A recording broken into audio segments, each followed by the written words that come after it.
Welcome to this week's SV Lynx video.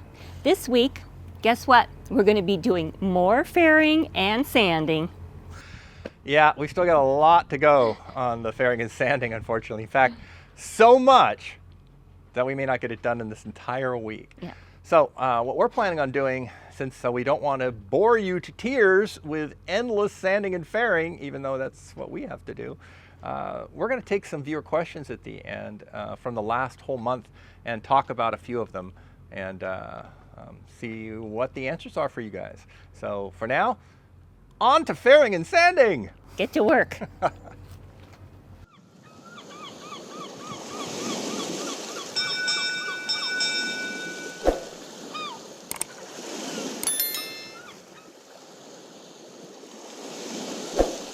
Getting down to the final layers of fairing on this, and for these final layers we're having to go to the hand sanding torture board because being a lot larger, it's going to span any small ripples in here and clean that up. So we're going to hand sand this side of the hull. Brian's going down the other side right now with the flexi sander.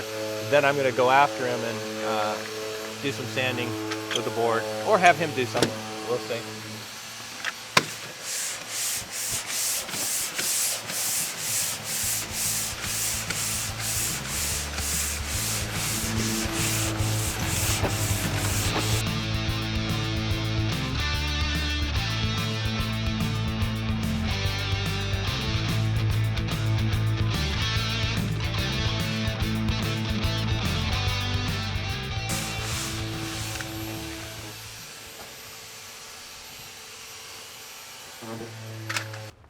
Well, Brian's on this side working on round 5, where we did some little patchwork here and there.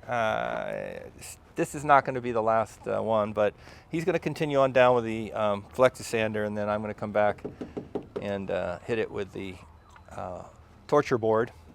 But while he's doing this, I'll continue the torture board on the other side. Occasionally, we have companies contact us with a product that they would like us to show on our videos. And we only kind of have one, well, more than one rule. We have a primary rule, which is it has to be something for the boat or something we're going to use on the voyage of the boat, or otherwise we're not going to do it. So if it's just some random product, then no, we're not going to take it. And then the second one is that we have to be able to give our honest opinion. We sign no contracts. We just take a look at what it is and give our opinion and try it out and test it out. So today we've received this KalKal, every step is trustworthy, what they're saying on there, pair of boots. And the reason that we accepted these as part of our videos is because there are times that we're going to need rubber boots. And a perfect example of this is when we're in the UK and the tide changes are over 30 feet, and there's some of the ports we're going to go to where there's no slip or anything, so the ocean's going to go out and we're going to land on the bottom, and the only way to get to shore is to walk 50 to 100 feet through mud to shore, and of course back again before the tide comes back in. And for that we need rubber boots, and they offered to send us a couple pair of rubber boots to test out if we'll put them in our video. So we're going to do 2 little segments on this. The first one is just an unboxing and look-in. We haven't looked at these yet. This just came in, so let's open this up and see what we find. Or just coming in.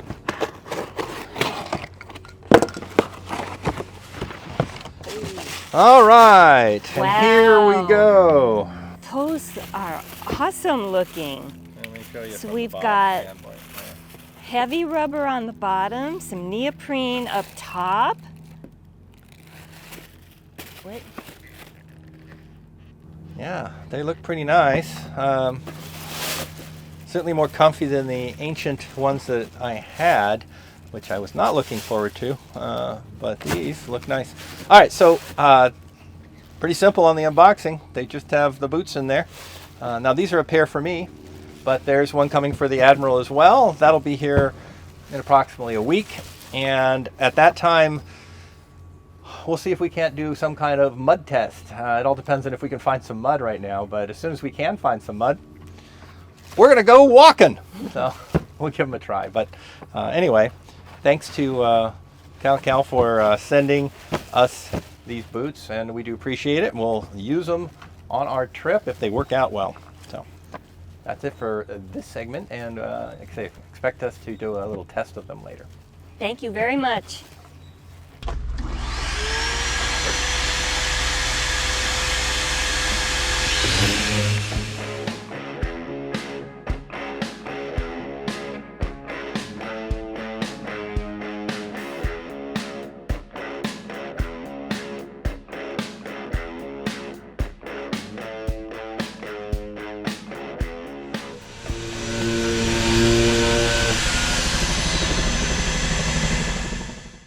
All right, I'm back with my Ortur Laser Master 3, and we're going to start putting this thing through its paces a little bit. This is going to be the tabletop for, it's not done, but Terry had some troubles, got injured, so I'm going to go ahead and do an engraving of Cathy Blood's name, since I mentioned that we're going to do her first. And I'm just going to get her onto one of the boards right now, and it'll be fine. But I wanted to give it another test. The Laser Master 3 is an engraver that was given to us, and I did promise to talk about that a little bit. The 20-watt laser, it takes 80 watts of power to put it in, and it can engrave all kinds of things like wood, metal, leather, glass, acrylic, and 40 other types of materials. You can also cut wood, not just engrave it. Well, actually can cut more than just wood. In a single pass, it can cut 10 millimeters of plywood, 15 millimeters of pine, 8 millimeters of black acrylic, and 0.1 of stainless steel. So it's a very powerful laser, but we're going to be using it to engrave. And this is just a little test one that I did of our logo. That logo is going to be engraved in the center here over multiple boards, but I don't want to do that till they're glued up together. Where Cathy's name is just going to end up on one board, so it won't matter that we do that today. So that's what we're going to do. When it came to things like this, what's nice about this one is that you can just take a picture, a photo, anything, and you don't have to convert it over to something else like G-code.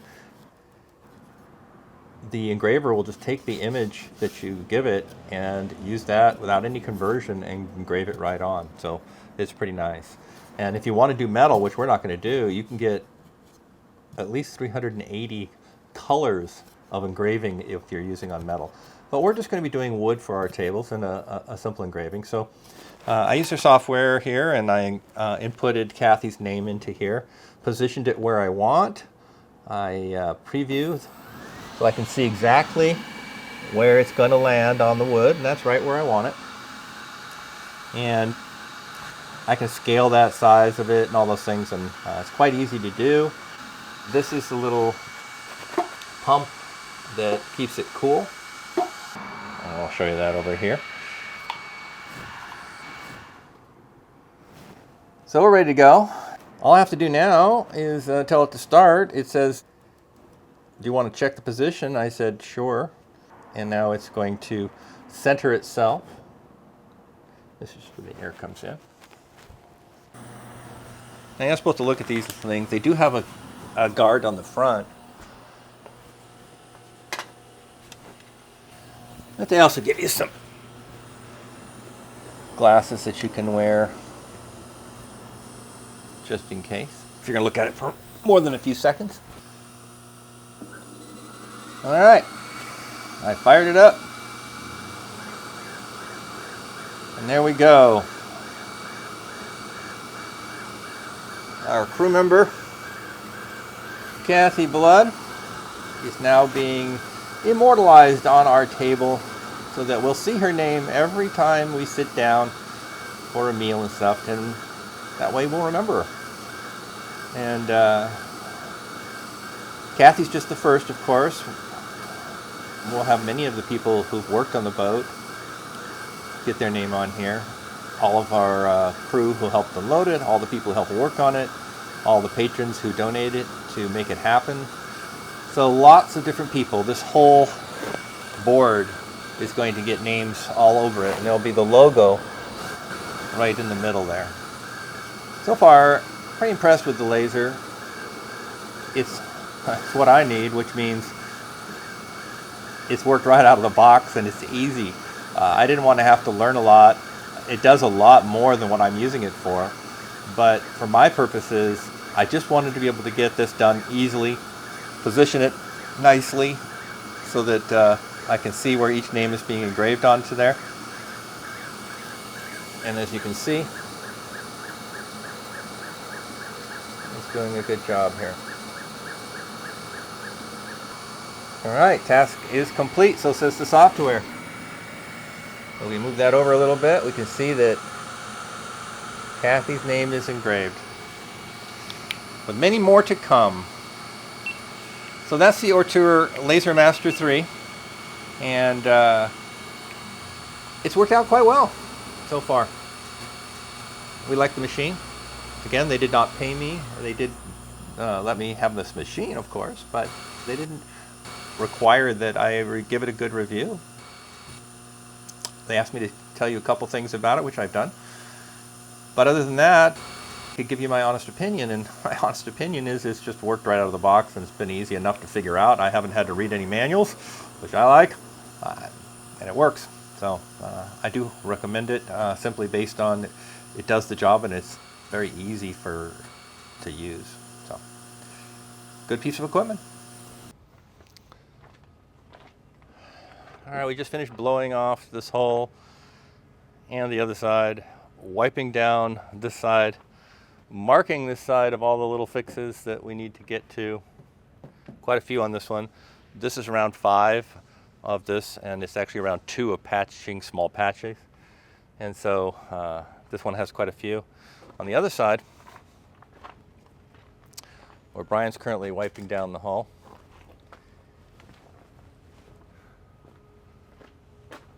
this is on round 6, so it's had 3 rounds of patching, and it is very, very close to perfect, but it isn't perfect. And so we're going to do a round 7 on this. It'll be very few comparatively to that side, but we are going to do a little bit more patching on this one. And the other side, once we sand it tomorrow, it'll go through a round 7 as well. They'll both have 3 full-length layers and 4 patching small little things layers.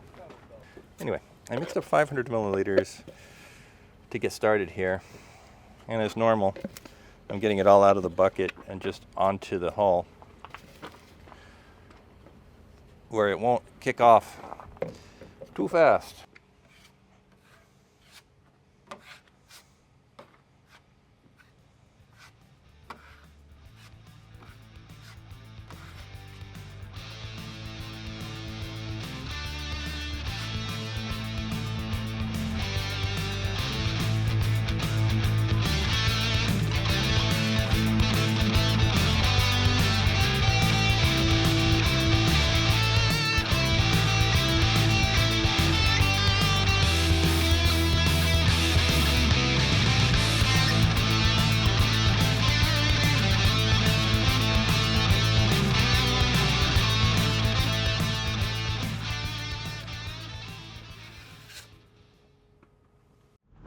Batch number 2, 400 milliliters more.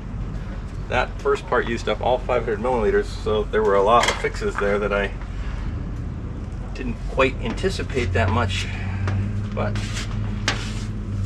it needed it, so we can always mix more. Now that Brian's done cleaning the other side of the hull, he's going to mix for me, and I'm going to apply, because it actually takes longer for me to mix it than it does to apply it. It's kind of interesting.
sanding the other side with the flexi sander. And Brian's been coming down this side for like 4 hours with the Ortur board coming down this side of the hull. Getting close. But it's coming out really well. His side is getting very, very smooth down there. And we've got this last part of the bow here to go. Of the endless fairing and sanding and fairing and sanding, which is what this is repeat third week of this. So fairly boring for all of you watching, but it's going to make our hull look nice, so it's important to us to get this sanded really well. So we'll finish that up today, and on to round 6 and round 7 on the hulls tomorrow for putting fairing compound on. So that's what we got done at the lot this week. Since this week, like last week and the prior week, we did a lot of fairing and sanding over and over, we're going to get to some viewer questions and comments that we've gotten over the last month. And the first one of those is, and there's been a couple of comments on this, is it possible to have too much epoxy, or will it just come off as waste when you sand?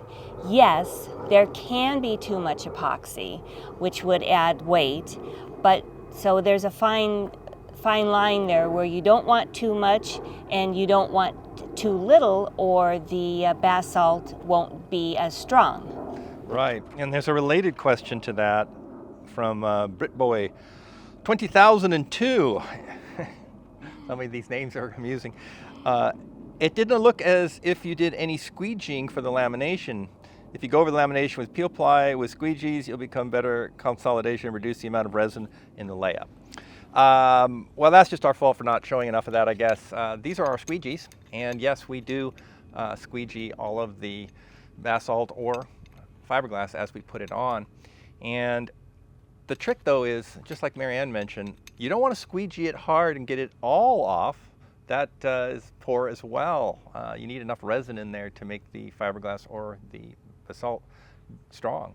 So it's a light touch. What you're trying to do there is not really trying to squeegee it off so much as take any excess out and make it a more even coat on the whole thing.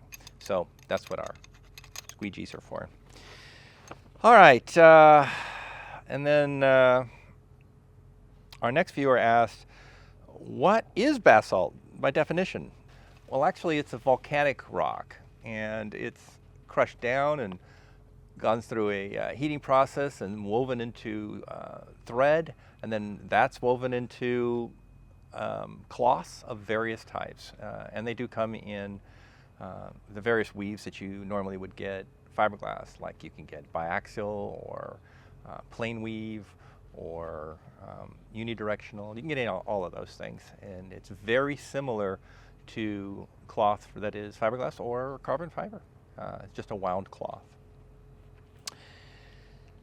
DC 1544 said, so why add carbon fiber mat when it, and he's talking about the forebeam in this case, has wood in it? I don't understand why you're using any wood for structure. Well, there's a lot of reasons here. The first one that I'm going to go over is the unsatisfying answer, but it is an important answer, which is this is what the plans call for, so that's what we did.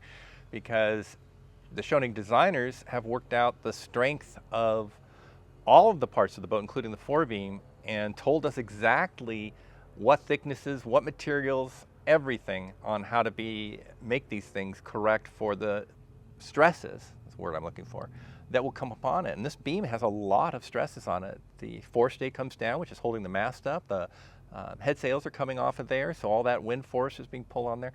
The anchor's hanging off of this thing, and it's just a lot of stresses on this. So we don't want to mess with the engineering that they worked out, because they've built a lot of boats. So over 400 have been made from the Schionning Designs, and they don't fail, so therefore we don't want to mess with that. Okay, so that was one answer. The other one is you do need something to give the carbon fiber structure. So the wood inside is a way for us to create the rounded shape that we can laminate the carbon fiber onto. So that's just another reason. But that wood inside of there is still a part of the structure as well, and again, we don't want to mess with that. So that's the main reasons why. All right, what else do we have?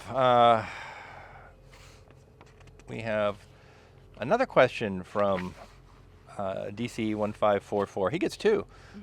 Peel ply could have been used on no wood in the carbon sandwich wood rots. I'm wondering, so why is it in there if wood is going to rot?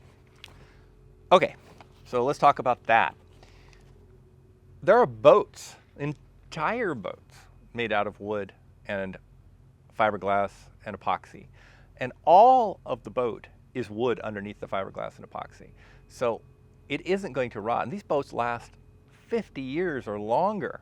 So once you coat all that wood in epoxy and fiberglass or basalt, the wood is sealed up in there and it isn't going to rot unless you get a hole through that fiberglass or epoxy into the wood, and then you get water in the wood then. Other than that, no, it's going to hold up great. So having wood inside of here is a normal boat building thing. All right, so that's that question. Okay, then we have one from Hayden Watson, 7987. Curious about your use of the laminating epoxy for fairing, given how hard it was to get and the big time delay. Typically with laminating resin, poly or vinyl ester, it doesn't cure fully, so you need to cover it with PVA or some other type of air barrier to fully cure epoxy before you can sand it without gumming up the sandpaper. Does epoxy do the same thing? No. With epoxy, you are able to sand within 24 hours. Right, and there have been no issues with sanding the epoxy. We also don't have to worry about any blush coming through. Really big airplane going through, so we're going to skip that. Just a second. All right, now that that airplane's gone, I was talking about blush, and when you put on peel ply first and peel it off of epoxy, you don't have any of that blush issue, so it's just ready to go. Obviously, you can sand it if you want to get a little bit rougher surface before putting some more laminate on, but it's all set and ready to go for the most part. Okay, and then we have a couple of questions actually on this next topic, one in particular from RA GK5ZG. How does the cost compare for basalt versus fiberglass? Is basalt available in the same weaves, such as biaxial?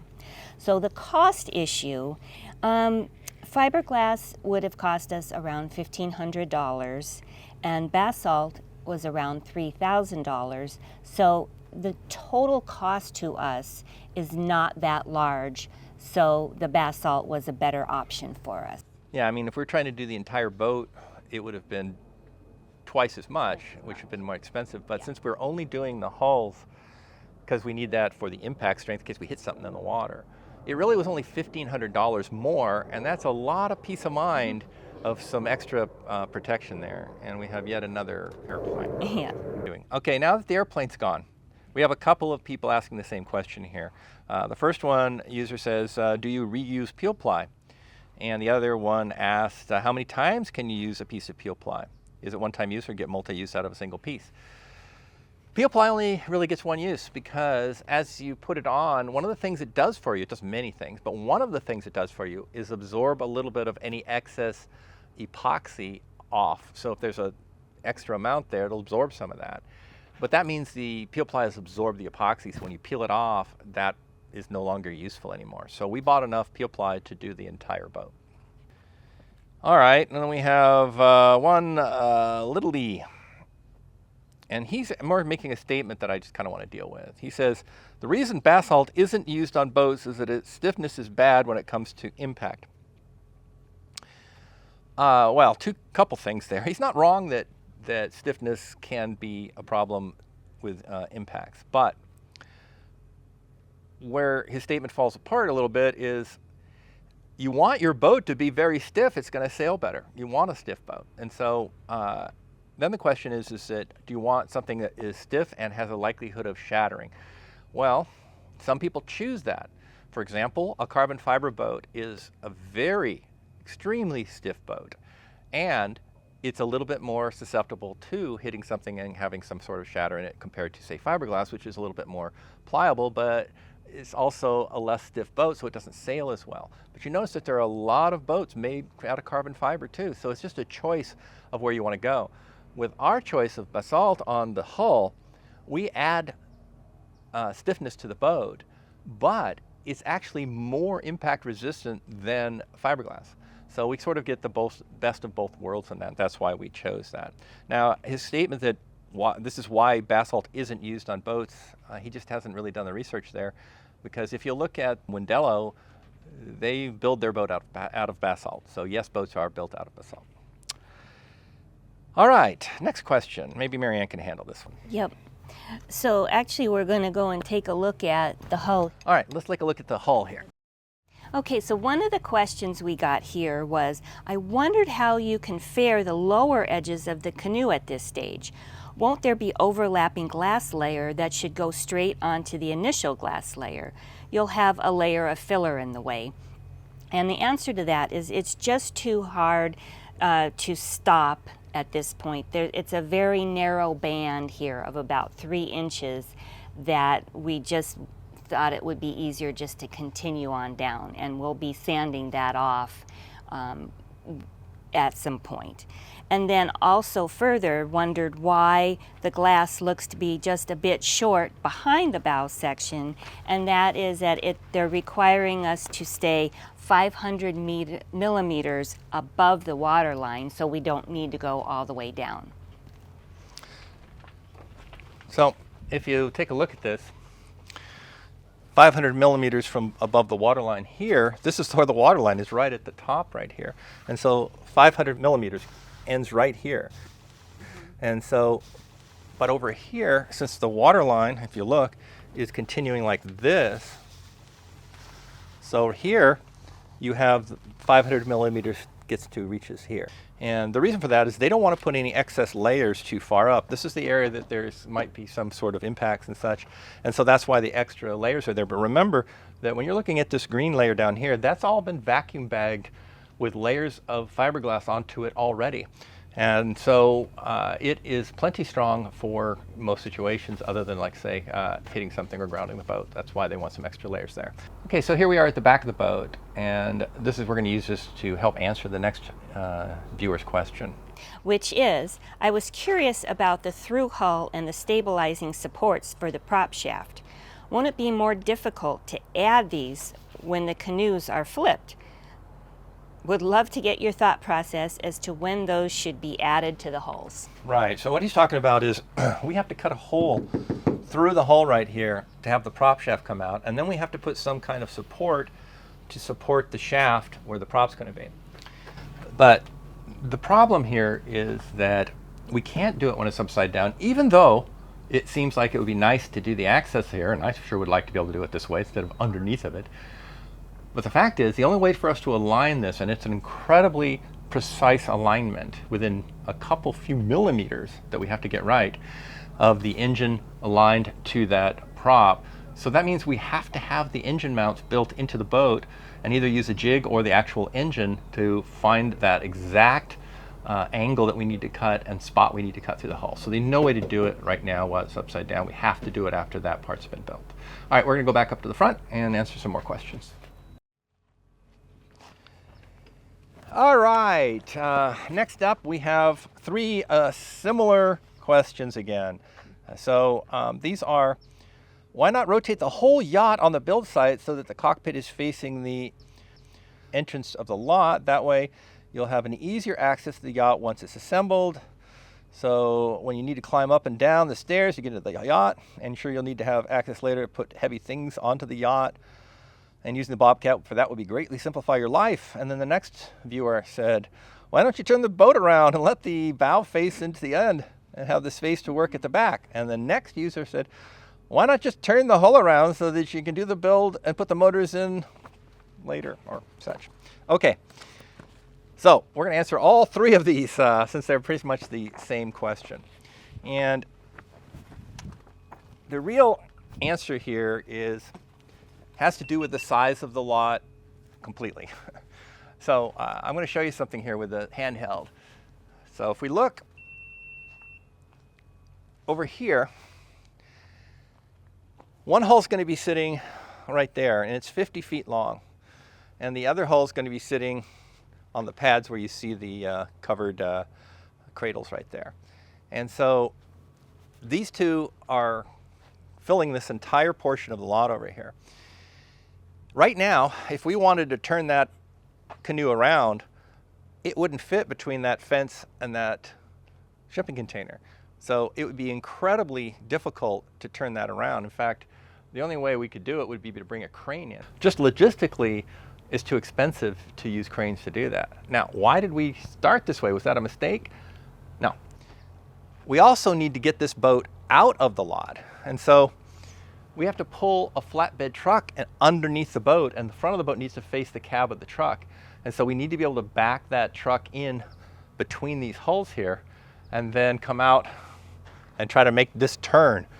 Now, I've worked that out on paper, and it looks like you can make the turn. So we did build the boat so that we could attempt that if we want to. But it's very, very, very, very tight. Now, it's a possibility that we might have to bring a crane in, lift it off, and drop it onto the flatbed instead of make the turn.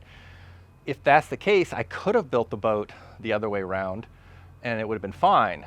But since we were planning originally to definitely bring in the flatbed because it's a lot cheaper, we built it this way so we could have that happen. And now we've made our bed and have to live with it. That's the way it's going to be. So whether we pull the flatbed truck in or bring the crane in, either way, now that that hull's built, this is the direction it has to be.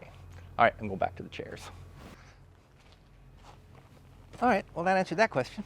The next question is, what does alignment of the hulls have to do with putting the engine in the one hull?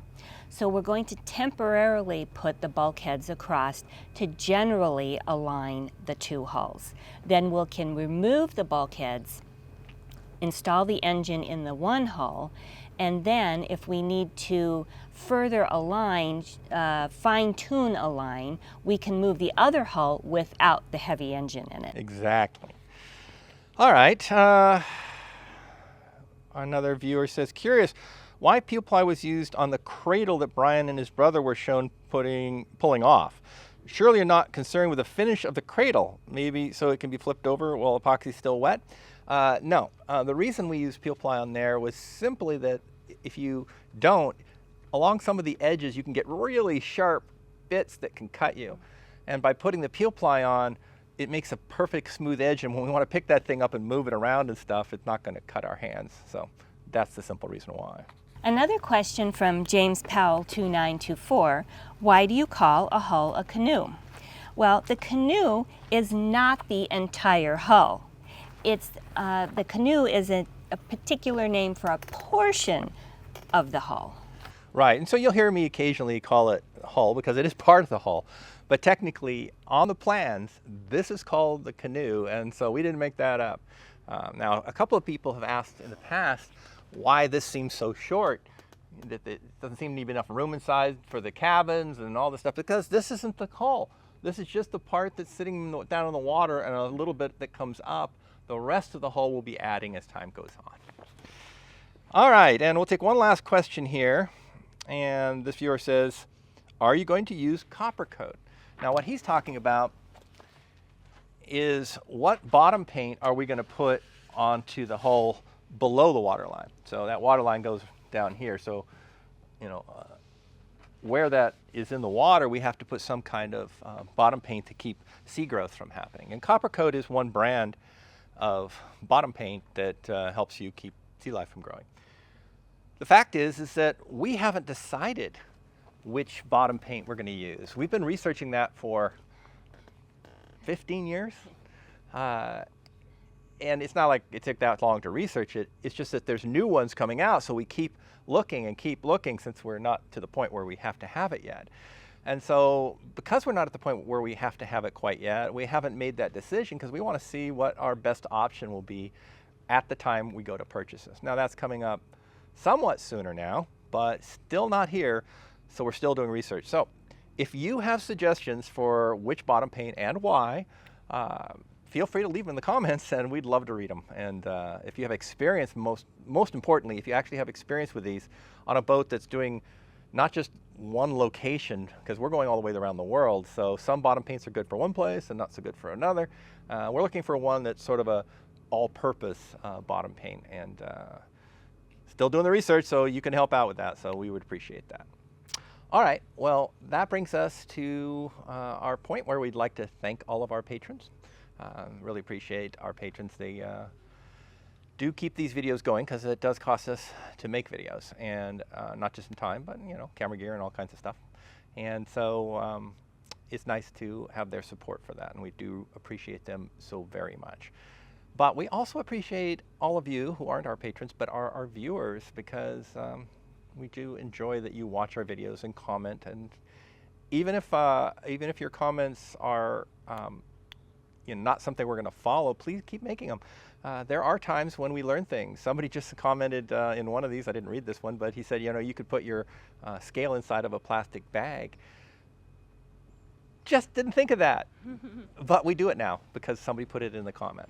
So we do appreciate all the comments, whether we use them or not. So please continue to comment.